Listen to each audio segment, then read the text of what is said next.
Hello दोस्तों, DElEd first semester की math class में आपका स्वागत है। देखिए, हम लोग डीएलएड फर्स्ट सेमेस्टर की मैथ की एक सीरीज पढ़ रहे हैं जिसमें हम लोगों ने 12 क्लासें कंप्लीट कर ली हैं और जिन लोगों ने नहीं देखी हैं वो लोग यूट्यूब पर जाकर देख सकते हैं। और हम लोग देखिए डीएलएड फर्स्ट सेमेस्टर का कंप्लीट मैथ पढ़ने वाले हैं। ऐसा नहीं है कि क्लासें बंद कर दी जाएं, हम लोग पूरा मैथ पढ़ेंगे। तो इसलिए जिन लोगों ने चैनल को सब्सक्राइब नहीं किया है कृपया वो लोग चैनल को सब्सक्राइब कर लें और ज़्यादा टाइम ना वेस्ट करते हुए देखते हैं आज की क्लास का जो फर्स्ट क्वेश्चन दिया गया वो क्या दिया गया। देखिए, फर्स्ट क्वेश्चन क्या दिए गए, कह रहे हैं कि एक पुस्तक में 544 पृष्ठ हैं। मीनाक्षी एक दिन में 17 पृष्ठ पढ़ सकती है और कह रहे हैं कि वह कितने दिनों में पूरी पुस्तक पढ़ लेगी। तो यहाँ पे सॉल्व करना है इसको। तो सबसे पहले लिखना है कुल पृष्ठों की संख्या बराबर दिए गए 544। क्लियर नहीं? तो यहाँ पे देख लिखना है कि एक दिन में पढ़े जाने वाले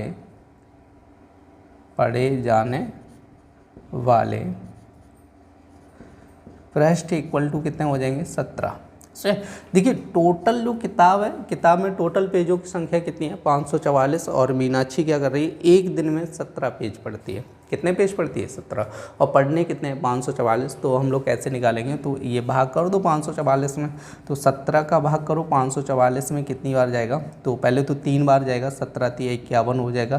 कितना बचेगा यहाँ पे 3 बचेगा, 34 हो जाएगा। तो 17 दूनी 34 हो जाएगा। तो ये देखिए पूरा भाग कितनी बार गया 32 बार गया। तो यहाँ पे लिखना है कि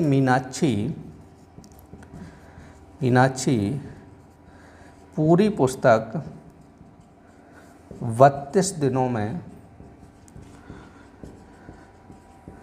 पढ़ लेगी। सही।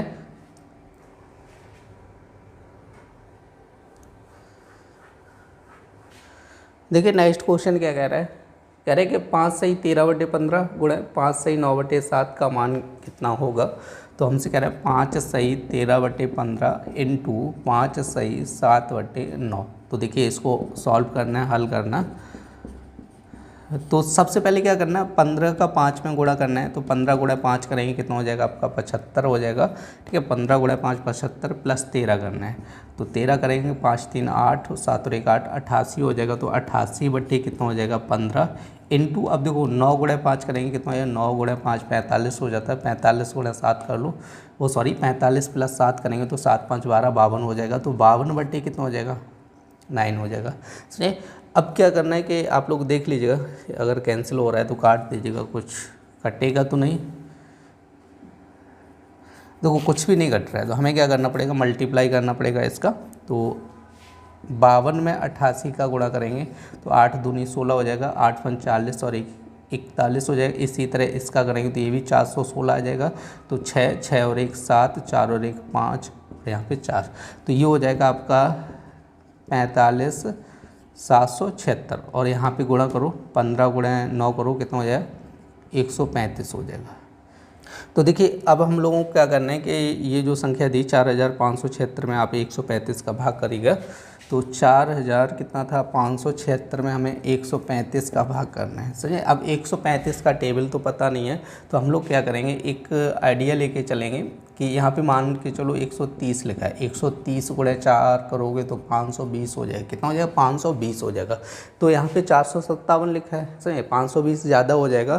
तो हम भाग कितनी बार जाएगा 3 बार जाएगा। 3 × 5 करेंगे कितना हो जाएगा 15 1 और कितना हो जाएगा 3 × 3 = 9 और 1 10 1 3 × 3 और 1 4 405 हो जाएगा। देखो 7 में से 5 गया कितना बचेगा 2 और यहाँ पे बचेगा 52 और 6 नीचे लेंगे तो ये हो जाएगा 526। अब कितनी बार भाग जाएगा 4 बार भाग जाएगा तो ये बचेगा 520 हो जाएगा। तो यहाँ पे शेष कितना बचा 6 शेष बचा। समझे।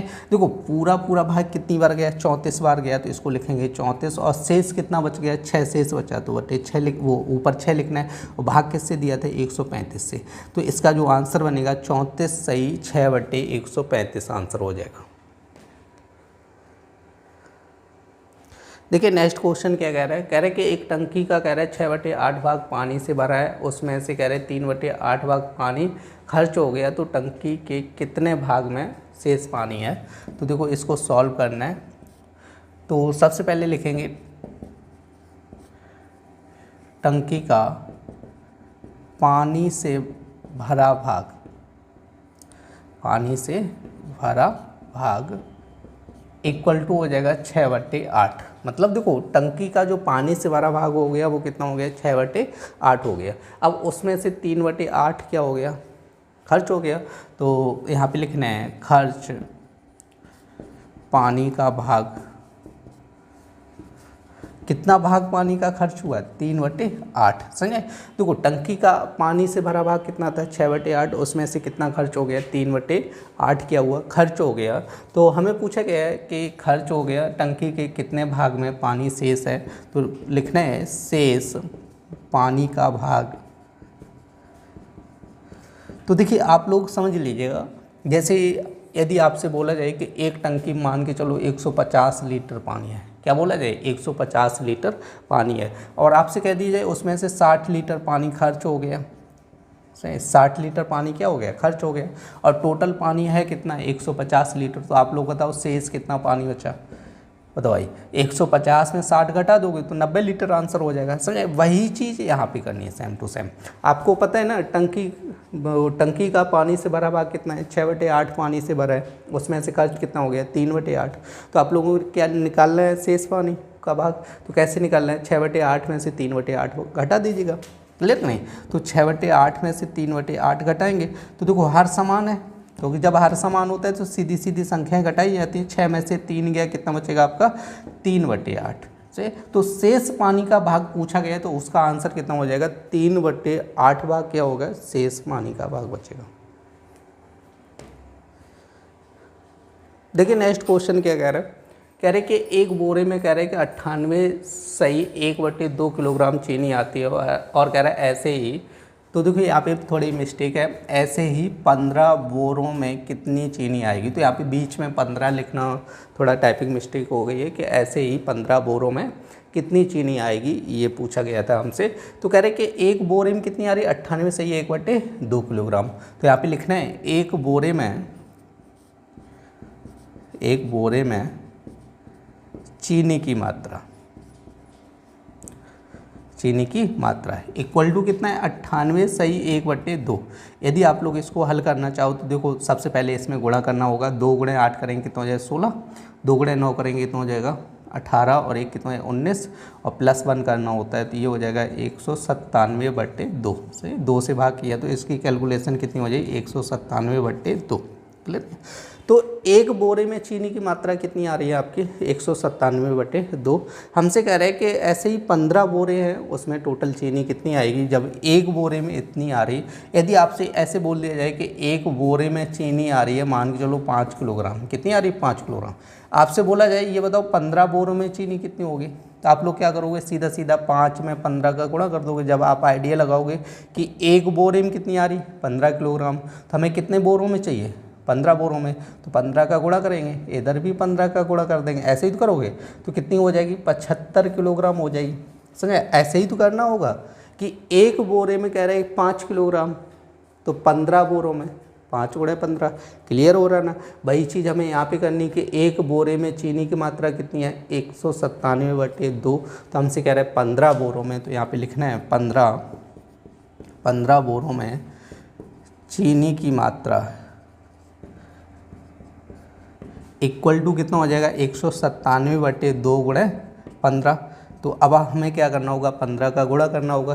15 × 7 कितना होता है 105 होता है, तो 10 हो जाएगा। 15 × 9 कितना होता है 135, और 10 कितना हो जाएगा 45। तो यहाँ पे ठीक है कितना हो जाएगा 14। तो 15 एकम 15 और 14 कितना हो जाएगा 29, समझे ना। तो ये बनेगा 2955/2।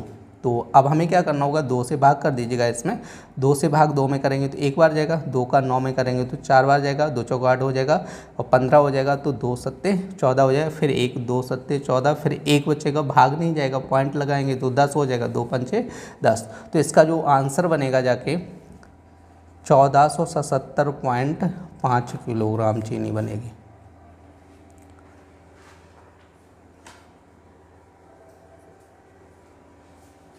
देखिए नेक्स्ट क्वेश्चन क्या कह रहा है, कह रहे कि एक सप्ताह में कह रहे हैं कि 100 विद्यार्थियों वाली एक कक्षा में उपस्थित रहने वाले विद्यार्थियों की संख्या निम्न चित्रारेख द्वारा विस्तृत रूप में दर्शाई गई है।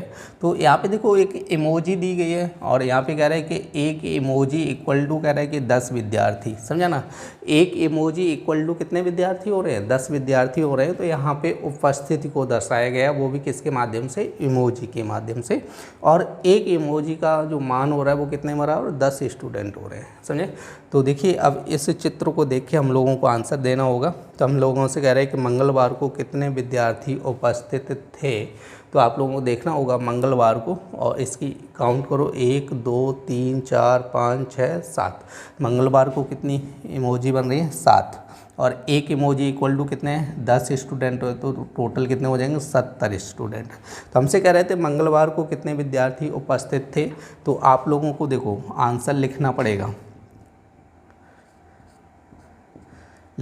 मंगलवार को उपस्थित विद्यार्थी इक्वल टू कितना हो जाएगा, 70 हो जाएंगे, ठीक है। तो फर्स्ट का जो आंसर हो जाएगा वो ऐसे लिखना है, मंगलवार को उपस्थित विद्यार्थी इक्वल टू कितना हो जाएगा, 70 हो जाएगा। तो हमसे कह रहे हैं कि किस दिन, देखो सेकंड दूसरा सवाल कह रहे हैं कि किस दिन पूर्ण उपस्थिति थी।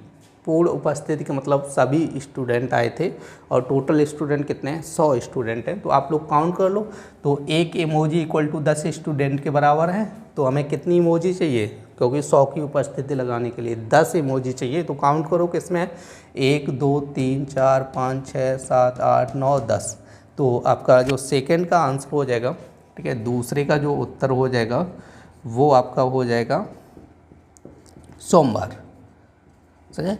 तो हमसे कह रहे हैं कि किस दिन विद्यार्थियों की पूर्ण उपस्थिति रही, ठीक है। पूर्ण उपस्थिति मतलब पूरे स्टूडेंट उपस्थित रहे, तो वो सोमवार था, सही। दूसरे का आंसर क्या हो जाएगा आपका, सोमवार हो जाएगा। आप देखो थर्ड क्वेश्चन कह रहे हैं कि किस दिन सबसे कम विद्यार्थी उपस्थित थे। तो सबसे कम आप लोग देख लो, सबसे कम इमोजी का कौन से में है, शनिवार में है। तो तीसरे का जो उत्तर हो जाएगा, तीसरे का उत्तर हो जाएगा आपका शनिवार, सही। शनिवार को सबसे कम स्टूडेंट थे।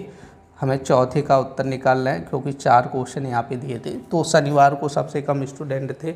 अब हमसे कह रहे हैं कि शुक्रवार को कितने विद्यार्थी उपस्थित थे। तो शुक्रवार को देखो काउंट करो, 1 2 3 4 5 6 7 8। टोटल कितने आ रहे हैं, 8। और एक इमोजी इक्वल टू कितना होता है, 10। तो 10 गुणे 8 कर लो, कितना हो जाएगा, 80। तो यहाँ पे लिख लेना, शनिवार को लिखना है, शनिवार को, वो सॉरी शनिवार नहीं शुक्रवार पूछ रहा था आपसे। तो यहाँ पे शुक्रवार लिखना है, शुक्रवार को उपस्थित विद्यार्थी कितने हो जाएंगे, 80 हो जाएंगे, समझे। शनिवार वो शुक्रवार को कितने विद्यार्थी उपस्थित थे, 80 विद्यार्थी उपस्थित थे। तो इसका आंसर हो जाएगा 80।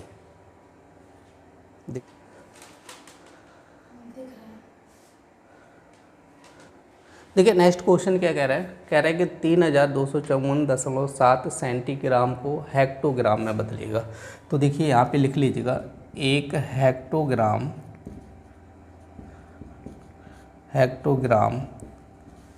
इक्वल टू आप लिख लेना 10,000 सेंटीग्राम, क्लियर नहीं। तो आपका यहाँ पे देखिए तो क्वेश्चन दिए गए और उसको सॉल्व करना है। तो यहाँ पे दिए 3254 दशमलव कितना दिया, 7। और हमसे कह रहे हैं सेंटीग्राम, ये क्या लिखा है, सेंटीग्राम दिया गया है, ठीक है। और हमसे कह रहे हैं कि इसको हेक्टोग्राम में बदलना है। तो आपको पता है ना, एक हेक्टोग्राम इक्वल टू कितना होता है, 10,000 सेंटीग्राम। कितना होता है, एक हेक्टोग्राम इक्वल टू कितना होता है, 10,000 सेंटीग्राम होता है। तो यहाँ से 1 सेंटीग्राम का मान निकलेगा। बताओ, आपसे ऐसे लिखा ना, एक हेक्टोग्राम इक्वल टू कितना लिखा है, 10,000 सेंटीग्राम, ठीक है। अब आप लोग बताओ 1 सेंटीग्राम का मान निकालना है, तो 10,000 इधर आएगा, तो ये हो जाएगा 1/, कितना हो जाएगा, 10,000 हेक्टोग्राम, क्या होना, हेक्टोग्राम इक्वल टू आपका हो जाएगा 1 सेंटीग्राम। क्या हो जाए, 1 सेंटीग्राम।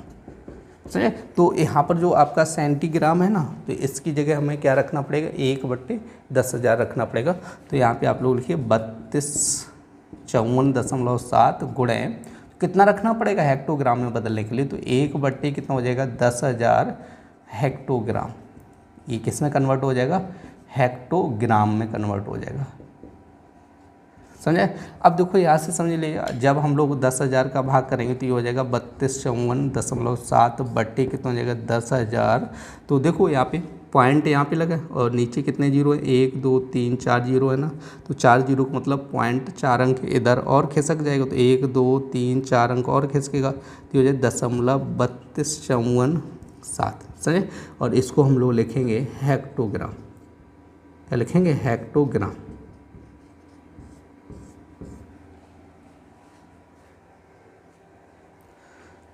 देखिए नेक्स्ट क्वेश्चन क्या कह रहा है, कह रहे कि किसी जिले की 4 तहसीलों, कह रहे ABCD की जनसंख्या क्रम से 3.50 लाख, कह रहे 2 लाख, कह रहे 2.50 लाख, कह रहे 4.0 लाख, कह रहे इनमें, कह रहे इसे पाई चार्ट द्वारा निरूपित कीजिएगा। देखिए आप लोगों को पाई चार्ट का एक क्वेश्चन बता चुका हूँ, ठीक है। इससे जो पिछली क्लास हुई थी उसमें आप लोगों को समझाया था कि पाई चार्ट हम लोग कैसे बनाते हैं। तो यहाँ पर भी देखते हैं। तो सबसे पहले आपको एक टेबल बनानी पड़ेगी। तो पहला कॉलम हम लोग करेंगे तहसील का, ठीक है, तहसील, क्लियर नहीं। और दूसरा कॉलम रहेगा जनसंख्या का, तहसील जनसंख्या। तो यहाँ पर देखिए तहसील कितनी है, 4 हैं, A B C और D, ठीक है, 4 तहसील हैं। तो यहाँ पे टोटल एक नीचे बनाएंगे योग का, ठीक है, योगफल का टोटल, ठीक है। तो यहाँ पे देखिए जनसंख्या कितनी है, तो जो पहली तहसील है 3.50, दूसरी में कितनी है 2 लाख है, और तीसरी में 2.50 है, या तो 0.0 लगा लो इसमें भी, और चौथी तहसील में कितने 4 लाख हैं, समझे। ये जनसंख्या दी गई। तो इसका जब हम लोग टोटल करेंगे तो देखो यहाँ पे टोटल करना है, तो आप लोग 4 2 कितना हो जाएगा 6, और इन दोनों को ऐड करो 3 2 5, और ये देखो आधा आधा कितना हो जाएगा 6, तो 6 6 टोटल कितना हो जाएगा 12, टोटल कितना हो जाएगा 12। देखिए यहाँ पे एक और कॉलम बनाना पड़ेगा आप लोगों को, तीसरा कॉलम बताया था। तो यहाँ पे लिखना है त्रिज्य खंड का कोण, क्या निकालना पड़ेगा, त्रिज्य खंड का कोण। तो देखिए हम लोग एंगल को निकालेंगे, जैसे ये वैल्यू है कि ये वैल्यू कितने डिग्री कोण बनाएगी उसको निकालेंगे, उसके बाद हम लोग पाई चार्ट को बनाएंगे। तो देखिए कोण निकालने के लिए यहाँ पे हम सबसे पहले देखते हैं, जैसे 3.50 लिखा है ना, समझे ना। तो यहाँ पे देखो टोटल वैल्यू कितनी है, टोटल वैल्यू कितनी है 12, तो इसमें टोटल का भाग कर दो, टोटल का भाग करेंगे, क्लियर कि नहीं।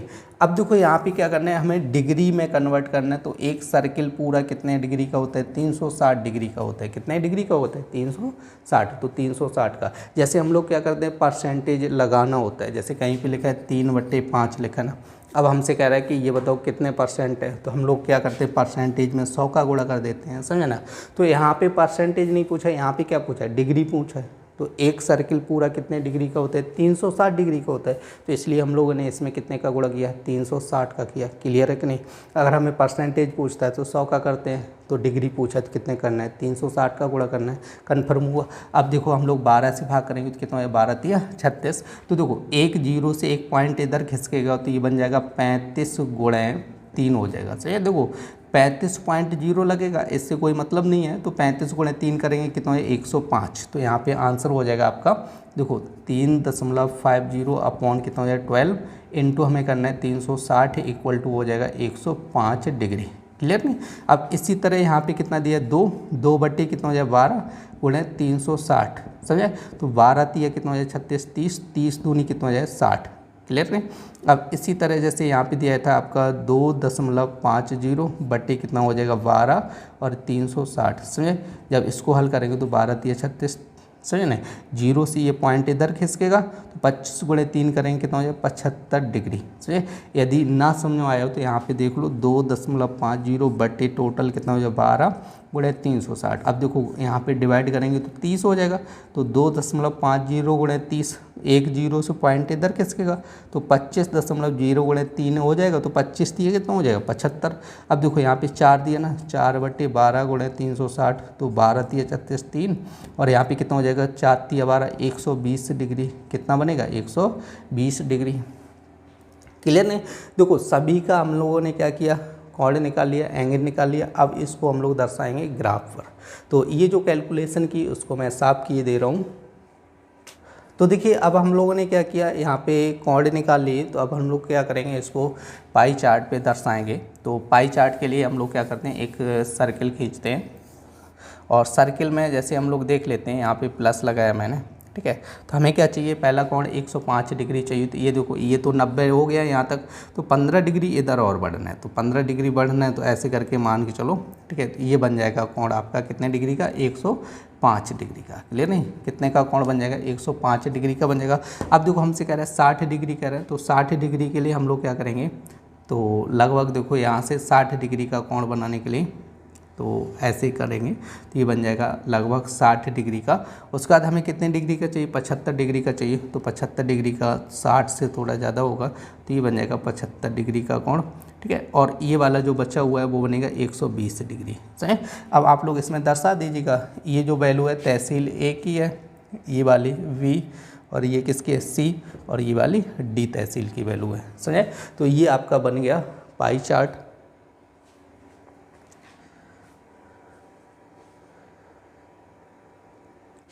देखिए नेक्स्ट क्वेश्चन क्या कह रहे हैं, कह रहे हैं कि दो संख्याओं का कह रहा है मासा उसके लासा का कह रहा है 45 गुना है। कह रहे हैं कि यदि उनके लासा और मासा के योगफल कह रहे हैं 1150 हो, तो दोनों में से एक संख्या कह रहे हैं 125, कह रहे हैं कि दूसरी संख्या का मान ज्ञात कीजिएगा।